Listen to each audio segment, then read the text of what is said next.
आदिवासी युवकांनी बनावे रोजगार निर्माते, तळोद्यात उद्योजकता शिबिर संपन्न। नमस्कार, आपण पाहतात परिवर्तन 24 न्यूज। कौशल्य विकास, रोजगार आणि उद्योजकता विभाग नंदुरबार तथा बेनी हेजा सामाजिक चळवळींच्या संयुक्त विद्यमाने तळोदा येथील शामली हॉटेलमध्ये भव्य आदिवासी उद्योजकता शिबिर पार पडले।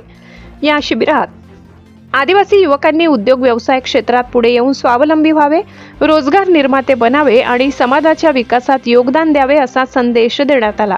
कार्यक्रमाला महाराष्ट्र राज्य बाल हक्क आयोगाचे अध्यक्ष संजयजी पुराणिक यांची प्रमुख उपस्थिती लाभली। तसेच प्रगतशील शेतकरी विशाल गावित यांनीही युवकांना प्रेरणादायी मार्गदर्शन केले।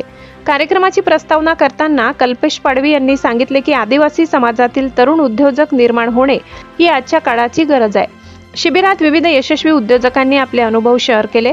चणे, फुटाणे व गहू प्रक्रिया उद्योग, पाणी उत्पादन व्यवसाय, तूर डाळ उत्पादन आणि पेटंट, विषमुक्त शेती व FPO, तीळ तेल व डिंक प्रक्रिया उद्योग, गृह उद्योगाच्या नव्या संधी। जिल्हा उद्योग केंद्राचे अधिकारी शेख नाशिर यांनी शासनाच्या उद्योग योजनांची माहिती दिली, तर कौशल्य विकास विभागाचे अधिकारी श्री केतन देशमुख यांनी युवकांसाठी कौशल्य प्रशिक्षण योजनांचे महत्त्व पटवून दिले।